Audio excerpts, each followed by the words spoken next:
Buenas tardes.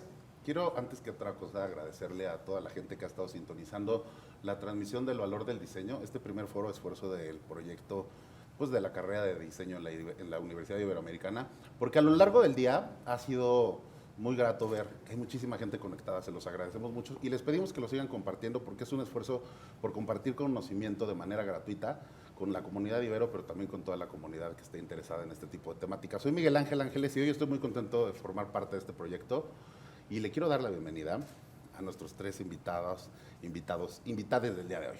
Para empezar, aquí a mi derecha está una mujer que ustedes entenderán la magnitud de su trabajo. Es nada más y nada menos que Cristina Rangel, responsable directa de que un proyecto como Carla Fernández esté en el lugar en el que está. Ella es actualmente la directora operativa, pero juntas han trabajado durante 12 años en este proyecto que nos ha hecho entender la moda y el diseño colaborativo como una realidad que hoy goza de reconocimiento internacional. Cristina y Carla juntas han logrado que su marca llegue no solamente a las pasarelas, sino también a muchos otros lugares, incluso los museos. A mí me ha tocado personalmente ver sus proyectos en el Victoria and Albert Museum, pero también saber cuando han estado en museos como el Design Museum en Londres o el Isabella Stewart Gardner en Boston y aquí en México en el Museo Jumex. Cristina va a estar hablándonos hoy de cuestiones de transformación y de diseño colectivo. Por otro lado, es graduada de la Universidad Iberoamericana con carrera de Ingeniería Industrial y tiene una maestría en la New York University en Desarrollo Internacional. También está con nosotros Julio Frías. Julio Frías es presidente del Premio Nacional de Diseño, Diseña México. Es profesor de posgrado de Diseño Industrial, Artes y Diseño de la Universidad Nacional Autónoma de México, un doctorado en la Escuela de Negocios y ha también gozado de tener una beca en la Sloan School del MIT, del Massachusetts Institute of Technology. Ha sido miembro del Comité Internacional para la Innovación del Gobierno Federal de México y es miembro del Sistema Nacional de Investigadores tan necesario para este país, del CONACYT. Y también está con nosotros Ricardo Lozano, que ustedes seguramente lo topan y lo topan por una razón muy sencilla. Es cofundador, miembro fundador del Abierto Mexicano del Diseño, que durante muchísimos años nos hizo entender que el diseño era muchísimo más allá que una cuestión que veíamos a través de vitrinas y que veíamos a través de escaparates. Es egresado de la Universidad Autónoma Metropolitana por la carrera de Comunicación Gráfica, tiene una maestría de diseños en Centro y además es fundador de Cítrico Gráfico también y hoy es codirector de What Design Can Do México, bueno, en el capítulo México, que como ustedes sabrán es uno de los proyectos dedicados al diseño más importantes del mundo en este momento. Muchísimas gracias por estar con nosotros Gracias. hoy. Gracias. Y para empezar, para ponerlo en sus propias palabras, a mí me gustaría que empezáramos por orden de aparición con Mademoiselle Rangel y que nos contara un poquito sobre todos estos años, estos 2 años de trabajo en Carla Fernández, pero sobre todo en el mundo y de México para todo el mundo. Claro, me voy a quitar el cubrebocas. Gracias. Para que me escuchen mejor. Ya, perdón. Bueno, me presento, como decías tú, Miguel Ángel, soy Cristina Rangel y junto con Carla hemos creado la marca de moda que tenemos hoy, que tiene el nombre de Carla, que es quien diseña, y yo me he encargado de un poquito de hacer que estos sueños guajiros que tenemos funcionen y, o bueno, más o menos funcionen, y que sea un proyecto sostenible que hemos logrado mantener a través de estos años. Bueno, una de las cosas que hablábamos nosotros para prepararnos de aquí, para este foro, era como cuál es un ejemplo que nosotros vemos o que hemos vivido del diseño como transformador social.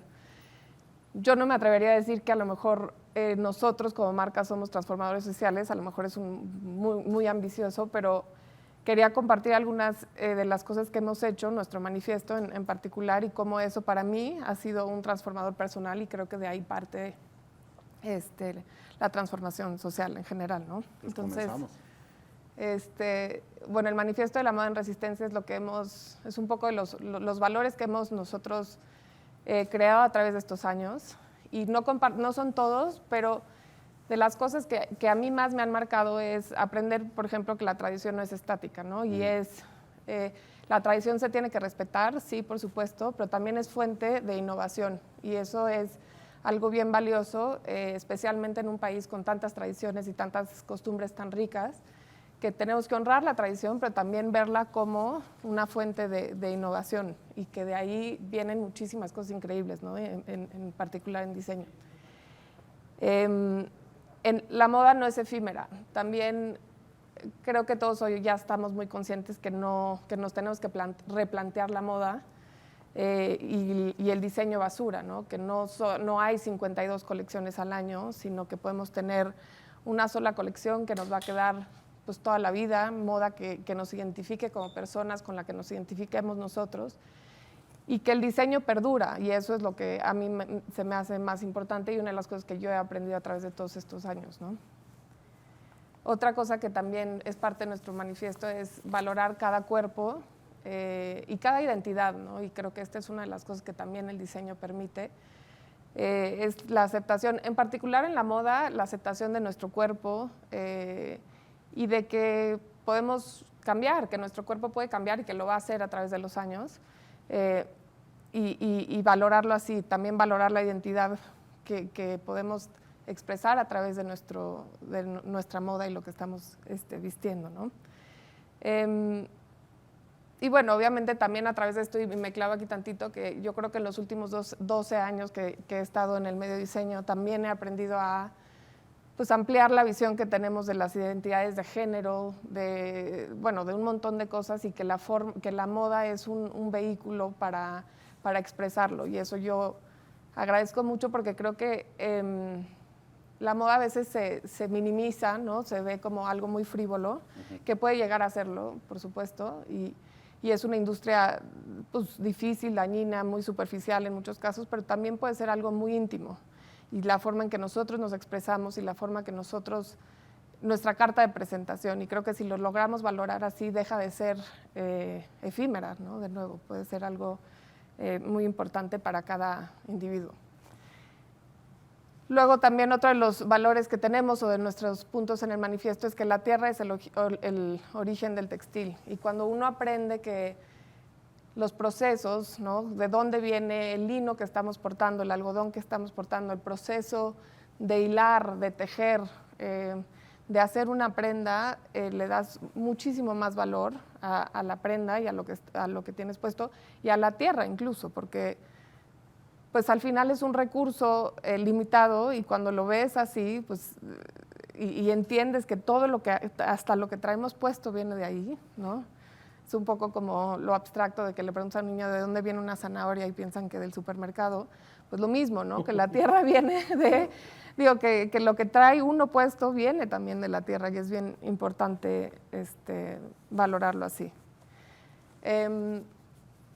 Y los siguientes dos, bueno, me adelanto al siguiente, ¿no? Los procesos son un legado, y en el verdadero lujo no hay opresión. Regresa a valorar que en el diseño los procesos son todo. Creo que los que vivimos en este ámbito entendemos que diseñar tarda muchísimo tiempo, que los procesos son de verdad algo que valorar, y que el buen diseño toma tiempo, ¿no? Y que es un lujo finalmente.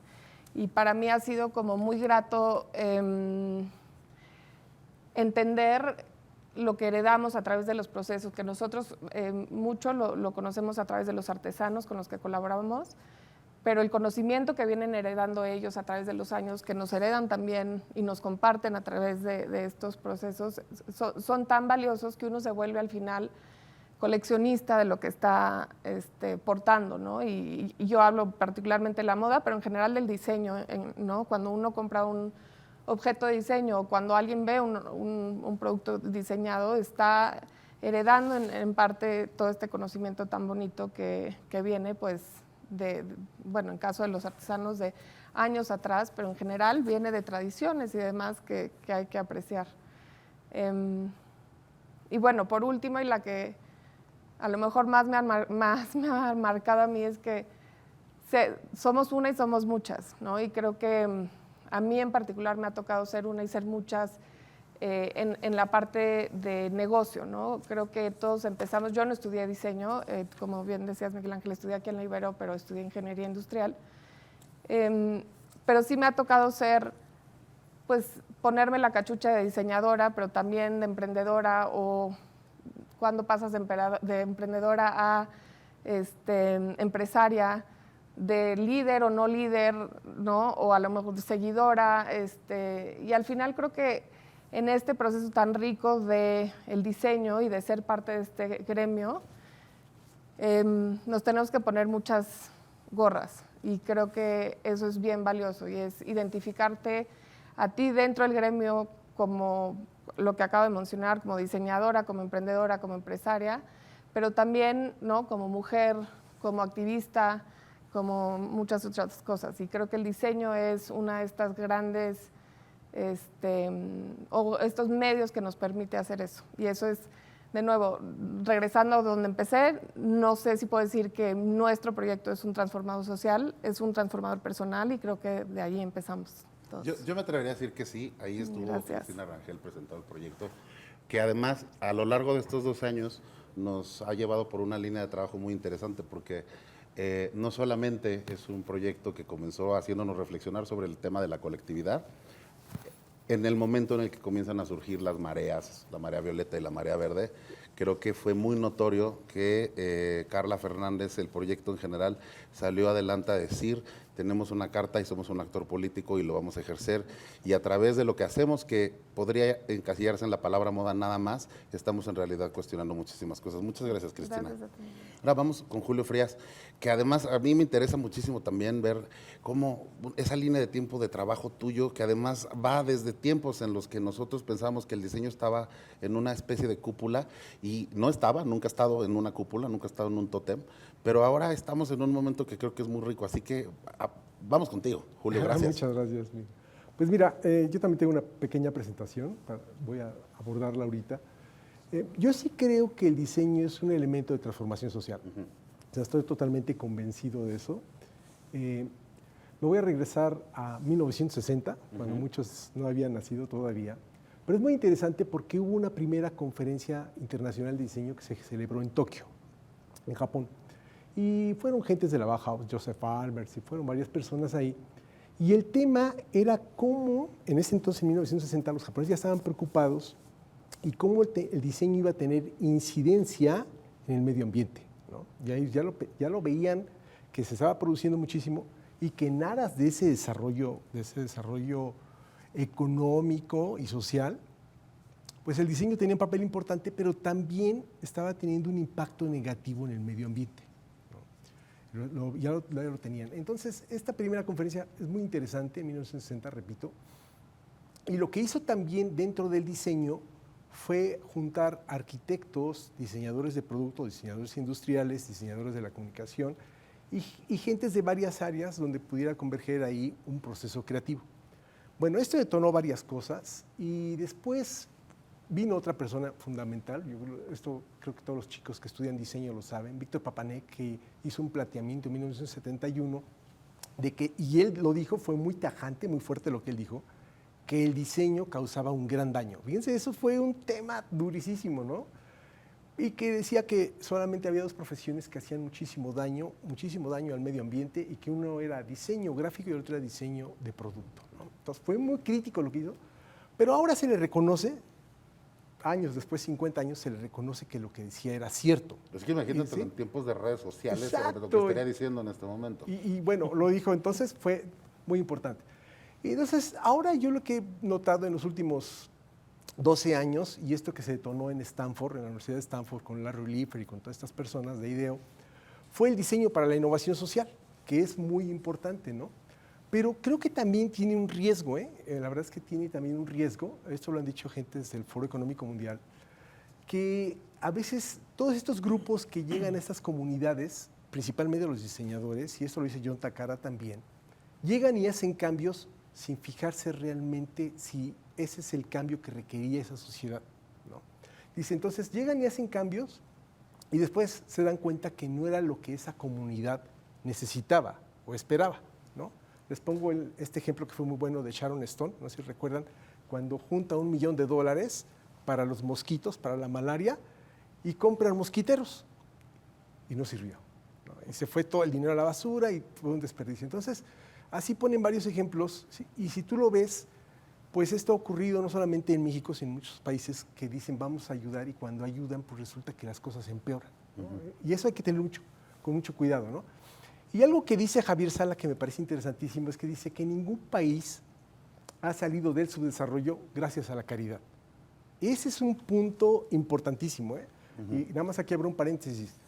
México lleva gastados miles de millones de pesos por 30 años y seguimos teniendo los mismos niveles de pobreza de 1990. O sea, el 53-55% de la gente en México vive en una pobreza y un 15% de pobreza extrema. Y se ha invertido dinero muchísimo. Creo que, y lo acaban de decir Cristina muy bien ahorita, pues lo que se debe fomentar es más el emprendimiento, más la generación de valor a través del diseño, más que otro tipo de subsidios. Bueno, ahí está, ¿no? Y un último ejemplo que les pongo rápido es que en el mundo, lo dice la Organización Mundial de la Salud, mueren 3 millones de niños al año por diarrea. Y yo me preguntaría, bueno, ¿y qué los diseñadores no hemos visto eso y no hemos reaccionado ante eso? ¿No? O sea, ¿dónde está ese diseño? Entonces, bueno, hay varias cosas. Estamos trabajando ahorita en el Premio Nacional de Diseño con Naciones Unidas. O sea, lo que hicimos es alinearnos a los objetivos de desarrollo de la Agenda 2030. Estamos con ellos trabajando. Y les pongo un ejemplo. Este fue un proyecto que ganó en el 2019, el proyecto de Naciones Unidas dentro del Premio Nacional de Diseño. Y es un proyecto para zonas con muchas carencias que les permite captación de agua, que les permite energía a través de paneles solares, que les permite tener un sanitario, porque desafortunadamente no tienen un sanitario, muchas de las gentes están ahí. Entonces eran unos índices de contaminación altísimos. Entonces llegan y presentan un proyecto como esto y se lleva a implementar.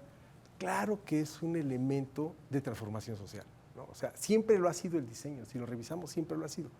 Pero creo que ahora estamos más conscientes de eso y de a dónde podemos llevar el diseño para ayudar, obviamente, a transformar una sociedad y en un país como el nuestro. Con muchos casos de éxito ya, pero también con muchos errores en el camino. Que además, qué interesante que toques este tema. Vamos a estar volviendo al tema del valor del diseño, pero de repente no dejo de pensar, tal vez uno de los rostros más importantes ahorita de la pugna para que entendamos que la emergencia climática es eso, no es una crisis, es una emergencia climática. Es Greta Thunberg, que calculando más o menos, su mamá nació en 60. En 1960, cuando la mamá de Greta Thunberg iba naciendo, ya estaba esta conversación desde el mundo del diseño. Por supuesto. Creció, parió, su hija creció y a los 16 años hizo una revolución que sigue moviéndose, pero no nos hemos movido como sociedad. Vamos a volver a ese tema. Y ahora, ya para terminar esta serie de presentaciones cortas, nos vamos a ir con un paria de las buenas maneras. Les voy a decir por qué, no porque sea una persona mala, ya se me quedó viendo con cara rara. Ahí les voy a decir por qué. Porque si uno conoce a Ricardo Lozano 5 minutos de su vida, te das cuenta, me tocó trabajar con él en Verificado 19S hace varios años, y fue el responsable de que en medio de la crisis después desatada por el terremoto de septiembre 19 de 2017, llegara el diseño a un proyecto donde estábamos muchos ciudadanos haciendo llamadas, hablando con medios internacionales, verificando cosas, pero el que aglomeró todo eso de manera gráfica, viable, junto a otro equipo, porque fue una colectividad total, fue Ricardo Lozano. Podría ser director de cualquier agencia multinacional, podría trabajar en cualquier proyecto de diseño internacional, podría estar metido en un museo haciendo una curaduría súper exquisita, desde cualquiera aquí en México hasta el Vitra Museum, donde se lo imaginen, y sin embargo siempre se ha ido por el lado del emprendimiento independiente. Se lanzó a crear Cítrico, se lanzó a crear el Abierto Mexicano de Diseño, y durante todo el tiempo que duró el Abierto fue una de las caras más constantes en eso. Y ahora estás en What Design Can Do siempre por el lado lateral, porque pareciera que dices, no, espérame, en ese mainstream, y siempre estás como jugándole ahí. Quiero que nos cuentes un poquito sobre tu presentación, porque a mí sí me interesa muchísimo tu perfil y que la gente entienda que justamente eso es lo que tendría que hacer un diseñador, voltear hacia otro lado y pensar que no solamente la línea que te trazaron es el camino al que hay que seguir. Vas, Rick. Pues sí, hola, ahí puse mi hola, siempre me gusta saludar. El Abierto sí nació hace ya 9 años, bueno, gracias por las palabras, la verdad es que pues es que ya te conozco hace ratito. Muchas gracias. Sí, pues creo que sí, yo creo que el diseño está ahí, llevamos mucho tiempo haciendo diseño, pero nos hace falta una conexión. Yo siento que lo que nos ha hecho falta, y un poco por eso nace el Abierto, es para conectar a la gente, ¿no? Conectar con el público, con el gran público que muchas veces no sabe de lo que hablamos. Nosotros sí nos hablamos, tenemos estos foros, existen premios, existen iniciativas, ¿no? Desde hace mucho tiempo, pero realmente la gente no tienen idea de lo que hacemos. Entonces, Pócula Abierto nace para decir, tenemos que conectar con la gente, ¿no? Entonces, esta fue una identidad que hicimos, además la hicimos ahí en Cítrico, fue el primer año. Nos juntamos con 35 diseñadores, era un montón de gente, y estábamos pues, viendo qué hacíamos, cómo lo hacíamos. Entonces, el centro histórico fue nuestro epicentro, ¿no? Fue donde dijimos, es el espacio más democrático, es donde pasan 2 millones de personas diario por el cruce de, 250,000 personas diario por el cruce de Madero y el eje central. Es donde confluyen todas las clases sociales, es donde tenemos pues, los museos y los espacios culturales más importantes, yo digo de Latinoamérica, y dijimos, pues es el lugar, ¿no? Entonces nos juntamos muchos y salió este proyecto que empezó a, pues, a generar un primer encuentro en donde dijimos, hay que entender qué es el diseño, hay que decirle a la gente qué es el diseño y cómo podemos llegar a un punto en donde todos sepan y se identifiquen con esto, ¿no? Entonces empezamos con los oficios, se hizo esta primera identidad trabajando con eso, ¿no? Entonces hubo una exposición en la Torre Latino, de hecho el logo es una vista desde abajo de la Torre Latino, entonces ahí era nuestra primera oficina, tuvimos ahí la exposición y fue, pues, ha sido. Y es un proyecto porque no, o sea, este año se tuvo que cancelar por cuestiones de pandemia y de muchas cosas que pues hay que encontrar modelos de negocio también para que esto funcione, ¿no? Hablando del tema económico, pues es súper importante. De repente uno se lanza y ahí va saliendo, pero hay un momento en el que ya no da, ¿no? Entonces creo que en ese sentido... Es de contenido y de estructura también social. Sí, exacto, ¿no? Entonces es también que el gobierno se involucre, que las organizaciones se involucren, que la sociedad se involucre. Entonces ha sido un tema pues muy interesante de ir entendiendo, pero empezamos en la Alameda con Azuma Makoto presentando estas flores increíbles, este diseñador floral japonés que además ya mandó unas flores a la luna, bueno, el espacio salió, o sea, es increíble, ¿no? Entonces, bueno, pues empezamos a presentar cosas y una de las cosas más importantes para nosotros era la apropiación del espacio público. Como lo decía Juan Villoro, es la apropiación afectiva del espacio público, es generar esa conexión con el público y esa conexión con lo que está pasando en el mundo en el que estamos viviendo nosotros, pero que también la gente lo viva, ¿no? Entonces, esta instalación que tuvimos con Morak Myers-Skog en el Zócalo, había una fila inmensa y había gente que se formaba solo porque había fila. Y preguntaban, ¿qué hay ahí, Y entraban y se nos hizo muy interesante eso y entraron miles de personas porque realmente lo que necesitamos es apropiarnos del espacio público de otra manera. Yo tengo una anécdota ahí, y perdona que te interrumpa, pero cuando trabajaba en el British Council me tocó trabajar ese proyecto con ustedes y el entonces jefe de gobierno Miguel Ángel Mancera no nos peló en todo el tiempo para que fuera él a inaugurar la pieza. Y ese día llegó de la nada porque cuando vio esto montado en el Zócalo, dijo, esa es una foto. Perdón, señor Mancera, donde esté que me está escuchando. Pero ese es un ejemplo claro que si alguien en ese lugar se interesa por algo que ve, por una manera nueva de ver el espacio público, generas esas cosas. Pero ya no te interrumpo. Totalmente. Sí, para irme más rápido, ¿no? Entonces la Alameda con esta pieza, esta instalación de Héctor Esraue con Nacho Cadena, que se llama Mi Casa, Your Casa, ¿no? Y es esta parte de llevarlo al público, llevarlo a la gente y que de repente digan, wow, esto es diseño, ¿no? Entonces, eso para nosotros fue muy importante, de repente una lonja en medio del Monumento a la Revolución, esta tienda de campaña espectacular, ¿no? Y era llevar también este otro lado del diseño a las calles y que la gente lo conociera, ¿no? Entonces, yo siento que es una iniciativa que ayuda mucho y que tendrá una nueva... algo nuevo, nuevos aires, ya veremos qué pasa, pero yo siento que ahí está. Llegar a Bellas Artes, ¿no? Tener una de las salas principales de Bellas Artes y estar presentando el uniforme de Jorge Campos, una pieza de Carla Fernández, Bárbara Sánchez Kane, cosas como las sillas, estas famosas que conocemos, que nadie las diseñó, bueno, alguien las diseñó, pero no era un diseñador. Entonces yo ahí es donde digo, es personas que diseñamos, ¿no? Y siento que tendríamos que empezar también a cambiar un poco esa dinámica de pensar en el diseño como no nada más algo que hacemos los diseñadores, porque todos vivimos con el diseño, pero no fue diseñado a propósito por alguien a veces, ¿no? Entonces, en ese sentido, pues el año pasado tuvimos la Utopía, que hablamos un poco de este tema de de qué tenemos que empezar a hacer en el diseño, y eran soluciones y acciones inmediatas para un mejor futuro, ¿no? Así lo empezamos a nombrar, y entonces, pues ahora estamos en What Design Can Do, junto con Joana Ruiz Galindo, somos codirectores, y pues esta es una iniciativa que empezó en Ámsterdam hace 10 años, para también llevar el diseño a todos lados, ¿no? Y empezar a hacer challenges. Hay una serie de retos, hay una serie de eventos que se hacen. Este año lo vamos a tener 28 y 29, perdón, ya hice aquí mi anuncio, pero pues bueno, es importante que pensemos, y le llamamos buenas noticias para el mundo, ¿no? Es un festival que pretende inspirar y que pretende también traer una parte optimista sobre el diseño y sobre lo que podemos hacer todavía. Creo que hay mucho por hacer, creo que hay una cantidad de gente muy interesada en esto, entonces pues va a ser de los pocos eventos. Ahí estamos, Joana, Richard, que es el fundador, y yo en el Ángela Peralta, que ahí será, de hecho Miguel Ángel e Ilana Sod van a ser nuestros hosts. Ahí estaremos, pongan atención. Ahí vamos a estar haciendo cosas increíbles con una cantidad de gente súper padre, y acá hay un videíto rápido de qué se trata. At What Design Can Do, we believe that design is more than making pretty things. Design and creativity have the power to transform societies. Money, the government, science, or the United Nations cannot solve the problems of the world alone.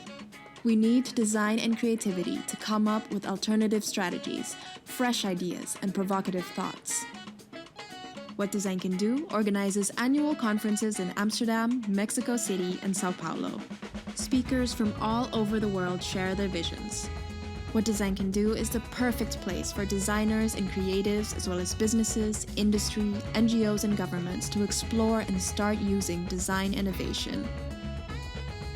The What Design Can Do website, blog, and social media are engaged platforms for discussions on design and issues like climate change, social justice, health, and well-being.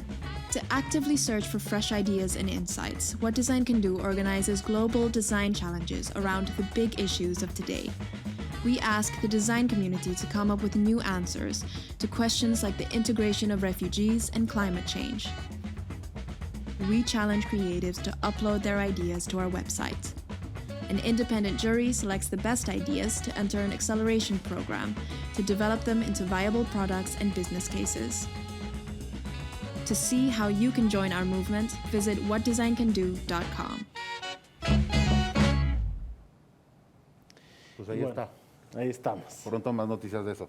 Ahora, vamos a agarrarnos de una vez del tema porque tú lo decía mucho el video, pero tú también lo dejabas en claro. Contaba la historia de Morag Myerscough cuando el año dual, porque nos tocó también trabajar con Carla Fernández.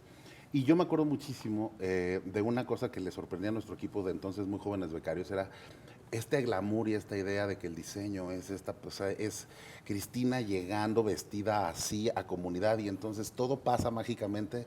A veces se nos olvida que el trabajo de los diseñadores y de los no diseñadores, como tú bien decías hace rato, de las personas que diseñan, trasciende ese tipo de cosas. Y en la pandemia lo vimos. Lo platicamos ayer con Cristina Rangel, Maru Rojas del Departamento de Diseño aquí en Ibero, en el programa, y lo decíamos muy claro, el año pasado nos dimos cuenta que los makers estaban ahí. No sabíamos de dónde salían, pero salían las primeras caretas a los 4 días de estar en el confinamiento, hechas con acetato y hechas con resortes y con ligas. Y después empezaron a llegar N cantidad de cosas. Creo que la pandemia nos dio una gran lección. ¿Qué tanto les cambió a ustedes la visión de lo que habían hecho hasta el momento como personajes de diseño en función de su día a día? Cristina. Pues, bueno, me vuelvo a quitar la cubrebocas. Pues mira, justo cuando pegó la pandemia, Carla, que tú la conoces y creo que todos aquí la conocen, es visionaria y cada quien estaba recluida en su casa y me habló y me dijo, tenemos que hacer cubrebocas. Y yo, o sea, un luto personal lo viví, como decir, ¿cómo vamos a pasar de ser una marca de moda a producir cubrebocas? ¿Cómo le hacemos? Nunca lo hemos hecho, o sea, no sabíamos qué hacer. Y de pronto pues nos encontramos en esta situación de tener que fabricar casi 60,000 cubrebocas sin nunca haber hecho uno solo, y todo de lejos, ¿no? Entonces, pues buscando la tela que venía digo, que no sabíamos ni dónde conseguirla, ni en esas cantidades, ni teníamos el patrón, y todo trabajando de lejos. Entonces, para nosotros fue crear un producto de cero, una cadena de producción de cero, y de lejos, además, ¿no? Creo que lo bonito del proyecto finalmente fue que, bueno, y que son estos cubrebocas incluso, fue que trabajamos con como 13 mascareros de la República Mexicana y les pedimos sus máscaras, que son generalmente máscaras de madera o de piel, y les dimos regalías sobre el uso de la imagen de su máscara en los cubrebocas, ¿no? Entonces, en realidad traías una máscara mexicana puesta. Y logramos hacer de un proyecto que creo que cuando a mí me habló Carla, vamos a hacer cubrebocas, y que yo casi me suelto a llorar, era porque me parecía súper... Apocalíptico. Sí, además de apocalíptico, como muy vil, ¿no? Como Claro. vamos a hacer cubrebocas. Pero entonces de repente pues lo volvimos un proyecto cultural que además, gracias a Grupo Modelo, pudimos donar estos cubrebocas a la Secretaría de Obras de la Ciudad de México, a la Secretaría de Movilidad, al INER, bueno, incluso, hubo un montón de grupos, a la Cruz Roja en San Miguel de Allende, etcétera. Entonces, como que justamente eso es lo que nosotros aprendimos, o sea, que de cualquier cosa, de alguna crisis climática, de sanidad, de lo que tú quieras, puedes convertir un proyecto pues, en algo valioso también culturalmente, ¿no? Y que sea un transformador para la sociedad. Entonces, bueno, eso nosotros lo aprendimos también, como dices tú, cero glamour, o sea, al final eran horas y horas sin sueño para lograr sacar un producto que pues, ahora hoy todo lo usamos, pero que no es nada glamoroso, y creo que eso también es bien importante mencionarlo. Pero bueno, esa fue nuestra experiencia, ¿no? Y que es cambiar cómo te ves a ti mismo, es cambiar los roles que tenemos, ¿no? Incluso, y tener esa flexibilidad, y creo que ese es un aprendizaje personal también muy importante. Yo diría que un producto que además no se va a ir en muchísimo además, tiempo. ¿no? Julio, y además tú desde el ojo académico, pero además también muy práctico, porque no eres un académico que esté encerrado en su curul analizando el universo, lo trabajas, lo ves en un proyecto. Claro. Fíjate que fue muy interesante porque el año pasado pensábamos, decíamos, bueno, ¿qué proyectos va a haber si muchas universidades cerraron y muchas empresas están en stand-by? Pero fue muy interesante ver muchísimos proyectos para la pandemia, pero particularmente hubo 2 proyectos que nos llamaron muchísimo la atención, que fueron 2 ventiladores. Recordarán que por un momento el gobierno se quedó sin ventiladores y querían que traerlos de Estados Unidos y de otros países, ¿no? Y entonces al premio entraron varios ventiladores, pero 2 muy buenos ventiladores diseñados y desarrollados totalmente en México y en tiempo récord, ¿no? Y cuando tuvimos la oportunidad del jurado de hablar con ellos, con los diseñadores y los ingenieros que trabajan en esto, decían, pues es que mira, sí hubo partes que son patentes que vienen de otros países, pero todo el otro desarrollo es mexicano totalmente, ¿no? Entonces, en esos tiempos de adversidad, florece, sale el talento mexicano, y ves estos ventiladores que si tú pones ese ventilador junto a otro ventilador alemán, pues dudas cuál es cuál, de tan bien hechos que están, ¿no? Y en la parte de los proyectos que también participaron en el premio, que eran de estudiantes, pues dijimos, bueno, pues no va a haber prototipos, pero no, hubo buenos prototipos, y también hubo muchísimos trabajos que eran renders, por supuesto, porque muchos talleres estuvieron cerrados, pero conceptualmente eran muy, muy buenos, ¿no? Entonces lo que hicimos fue vincularnos. Tenemos una relación muy estrecha con la Bienal de Madrid, de diseño de Madrid, con el Good Design de Japón, y ahora estamos estableciendo una relación con el Red Dot de Alemania, con el premio alemán. Y cuando ellos los ven y dicen, oye, pues qué buenos proyectos se están haciendo en México, ¿no? Y los invitan. Entonces, queda claro que en tiempos que no son muy favorables, el mexicano tiene esa capacidad de salir adelante. El reto es cómo pasar de ser meramente hacerlos de alguna forma no muy formales, por llamarle así, ¿no?, a algo más formal. Y ahí es donde creo que pensamos nosotros que en ese transitar es cuando se pueden dar muchas oportunidades, pero también muchos proyectos llegan a caerse porque te das cuenta que no están ahí, ¿no? Entonces, también lo que hemos estado trabajando es cómo se financian. Entonces, lo que estuvimos viendo con Naciones Unidas es cómo muchos de estos proyectos que son muy buenos, los proyectos estudiantiles, se pueden financiar para que se vuelvan proyectos reales.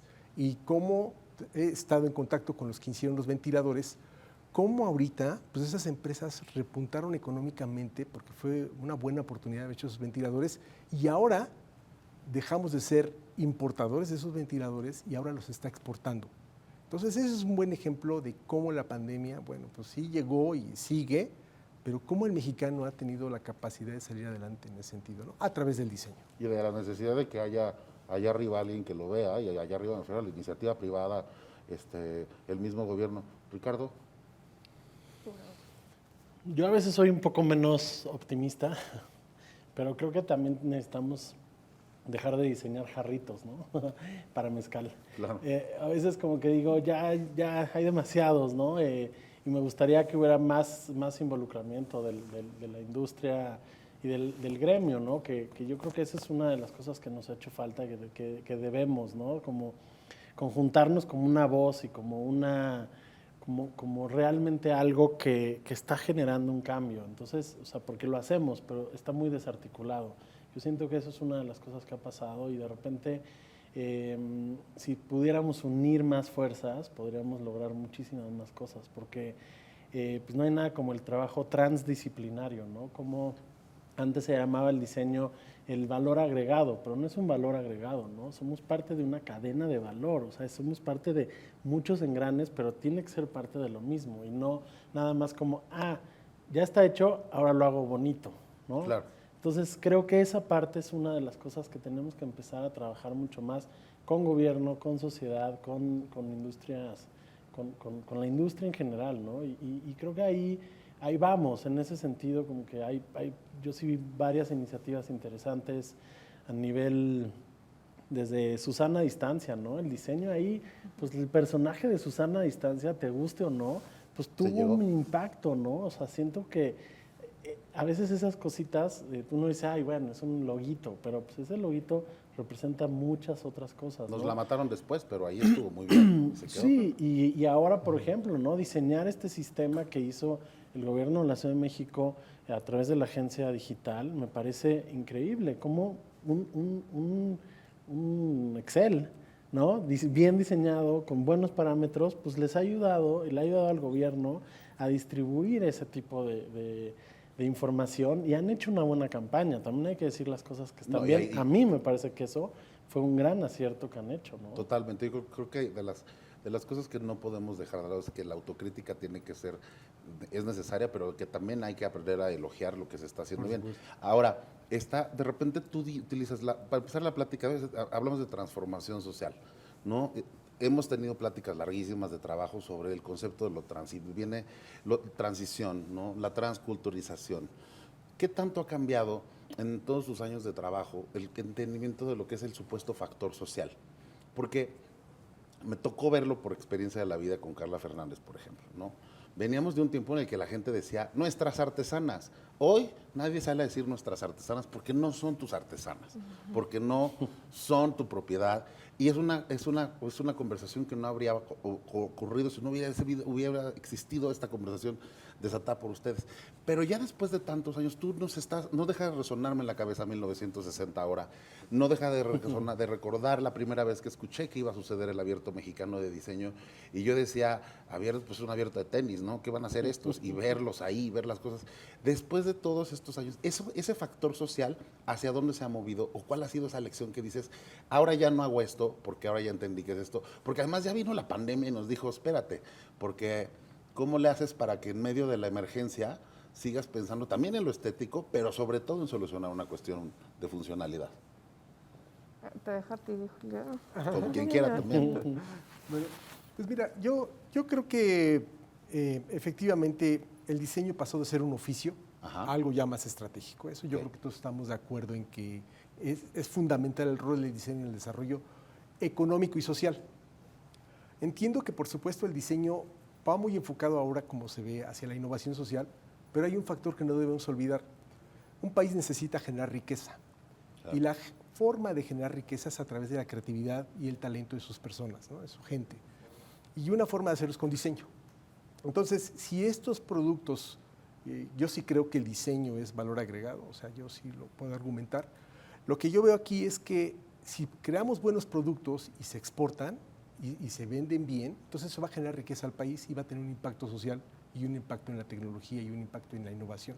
O sea, el diseño es innovación y el diseño, al ser innovación, es evolución y por lo mismo es un incremento en la calidad de vida y eso está fundamentado. Entonces, yo creo que lo debemos de ver así. Entonces, pienso y estoy totalmente convencido que una nueva visión hacia el diseño como un elemento de cambio dirigido, es viable. Y creo que México tiene todo el potencial para hacerlo y lo podemos hacer bien. ¿Crees que nos hemos movido hacia ese lugar? ¿Estamos listos? Nos estamos moviendo hacia ese lugar. Ok. ¿No? Me parece que sí. Rick, ¿qué tanto cambió tu idea de lo social del inicio del abierto para acá? Yo creo que sí tenemos que seguir trabajando con la sociedad. Creo que el codiseño es muy importante, ¿no? Ahora que está tan de moda el tema de la descolonización del diseño, ¿no? También pues, empezar a contar la historia desde otro lado, ¿no? No nada más diseñar para, sino diseñar con. Creo que por ahí es donde viene un poco más el entendimiento. Yo creo que el diseño tiene esa capacidad y tiene ya un camino bastante bien armado y donde ya se está viendo cada vez más esa importancia. Creo que ahora hay que dirigirlo muy bien y trabajar mucho con la gente que está diseñando y con la gente que está de alguna manera tomando decisiones, ¿no? No puedes cambiar la movilidad de una ciudad sin el involucramiento de todos, ¿no? Entonces creo que por ahí es donde tendríamos que empezar a atacar Y además dejamos de ver nombres y empezamos a ver más caras, ¿no? No el apellido, ya empezamos a ver que hay al equipo detrás, a la gente que lo hace posible. Sí, justo yo iba a decir que creo que es importante vernos como agentes de cambio. O sea, a lo mejor no ya nada más aisladamente como diseñadores o como un oficio, sino como agentes de cambio y entender la importancia que tenemos dentro del gremio y dentro de la sociedad. Y desde la forma que hablamos, lo que decías de nuestras artesanas, a la forma que nos expresamos, el lenguaje que queremos utilizar y cómo vamos a participar en los cambios sociales y cuál es nuestro rol como empresas, como diseñadores dentro de ellas y considerarnos importantes dentro de eso, ¿no? Y no nada más diseñar objetos por diseñarlos, sino cuál es nuestro rol en el cambio que estamos esperando ver. Creo que una vez que internalicemos eso, podemos realmente salir con un objetivo mucho más, o con una dirección más clara. Eso creo yo también. Ahora, ya nos quedan 7 minutos, así que vamos a tener que tratar de hacerlo más rápido. Pero pensamos en el abierto, pensamos en What Design Can Do, pensamos en Cítrico y no dejamos de entender lo que decíamos, en la exploración alterna y además el conocimiento aprendido a partir evidentemente de prueba y error, pero sobre todo la necesidad de estar conectado a ras de piso. Lo digo porque se nota afuera, pero porque me ha tocado presenciarlo. Y conocemos tu trabajo y sí, es la academia, sí, pero es cero esa academia obsoleta que le ha hecho tanto daño a muchísimas de las disciplinas artísticas, estéticas, a la investigación. Es investigación, pero también es rastreo constante, es estar, arremangarse las manos y estar viendo cómo se construyó de arriba abajo el ventilador. Y vemos tu trabajo y de nuevo, o sea, más allá del cliché de no es solamente glamour, es sociología, es entender un montón de cosas, es investigación constante, pero ustedes han sido radicalmente promotoras del ecofeminismo sin estar saliendo, por ejemplo, a decir, esta raíz feminista que tenemos está conectada con la tierra de la que sale el maíz, con el que comemos, pero también las fibras naturales con las que hacemos esto y con las que teñimos. Desde sus trincheras, en 6 minutos, así que les calculamos de a 2 minutos, ¿cuál es la agenda pendiente para sus proyectos personales y laborales en los que están? ¿Qué no han resuelto y con lo que van a seguir trabajando en adelante? Porque eso lo vamos a platicar seguramente en un año en este siguiente foro, sobre qué tanto han aprendido. ¿Quién quiere empezar? Su agenda pendiente personal Cristina. laboral. Yo creo que, y Richie ya lo había comentado, falta colaboración en el gremio. Creo Tú quieres colaborar más, quieres más colaboraciones. Sí, o sea, yo creo, incluso como diseñadores de moda, o sea, hay mucha competencia, hay muchas, y suena raro, pero es como hasta envidias y quién hace mejores colecciones. Y creo que hay tantos problemas a resolver que tendríamos que dejar eso a un lado y sí colaborar con el resto del gremio y creo que por ahí va lograr generar valor, exportaciones, riqueza, etcétera, ¿no? Y no hacer esfuerzos aislados cada uno. Mira, pues nosotros tenemos muy clarísimo que tenemos que seguir trabajando en alcanzar los objetivos de desarrollo sostenible de la Agenda de ¿Crees que es 20. posible? Sí, por supuesto. No está fácil. Es No que yo está estoy del fácil, lado de ¿no? Ricardo. Yo Quedan un poco más nueve, pesimista, quedan pues. 9 años y yo lo platicaba con la gente de la 8. ONU. 8. Fíjate que ya es octubre. Efectos, unos cuernitos en la cabeza de Ricardo. Pero por mira, favor. yo quiero ser optimista. Sí, no sé si vieron la noticia, seguramente tú la viste, pero apenas la semana pasada salió que México era el 13º país más contaminador del mundo. No sé si lo vieron. Era tremenda la noticia, ¿no? Y vamos derechito a los combustibles fósiles otra vez. Sí, Nos y vamos a gusta estar o en no los nos primeros gusta. lugares. Pero yo sí creo que es cuestión de sumar esfuerzos, ¿no? Lo decía el doctor Mario Molina, lo decía el doctor Sarucán, lo decía tanta gente que sí, efectivamente, no sé si vieron también este reporte de la ONU de hace 2 meses, que era así Es súper devastador. triste, que dices, pues hay que hacer algo. Y yo creo que ahorita por el COVID no nos hemos fijado mucho en esa parte, pero sí, el tema del agua es urgente, ¿no? Entonces ahorita lo que tenemos, por ejemplo, este año en el premio, que es la premiación el día 20 en el Museo Franz Mayer, pues tenemos un tema primordial que es agua, ¿no? Agua, y estamos ahí metidísimos a ver qué se puede hacer con agua y qué se puede desarrollar con agua, ¿no? Entonces ese es el tema de este año y seguramente el próximo año seguirá siendo cambio climático, cuestión de sociedades con tanta desigualdad. Entonces tenemos una hambre cero, ¿no?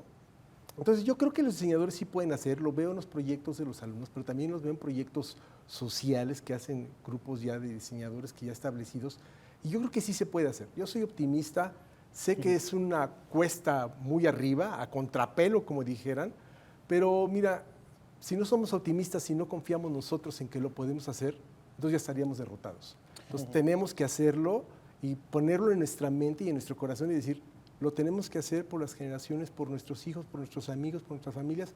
Tenemos que cambiar esto. Mira, que lo diga alguien con una carrera como la tuya nos hace repensar ese lado de negativos que podemos tener. Decir, ok, si tú estás creyendo, vamos contigo y vamos a seguirle.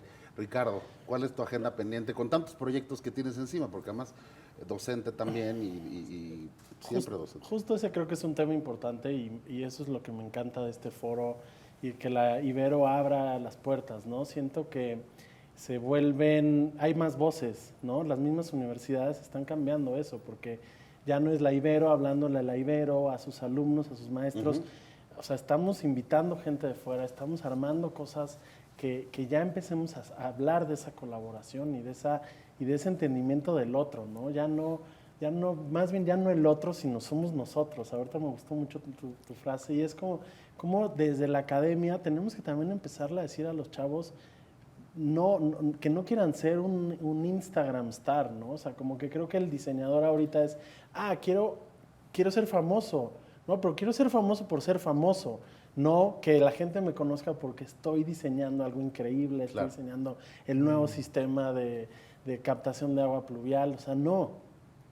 Quiero ser famoso para salir en Instagram, tener muchos likes.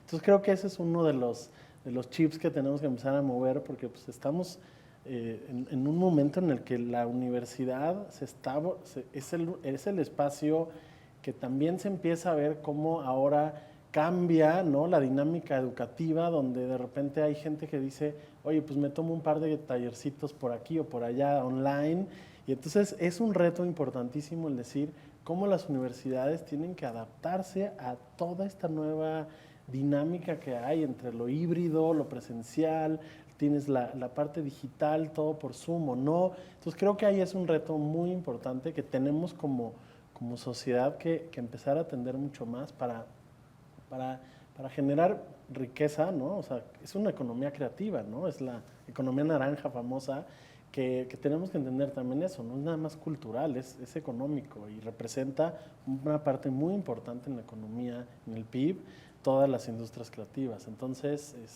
ya se nos acabó el tiempo. Pues yo quiero aprovechar eso. Qué bueno y qué paz que estés tú trabajando además desde hace muchos años creando nuevas generaciones de diseñadores en diferentes instituciones, pero qué bueno que hiciste este proyecto de transculturalización.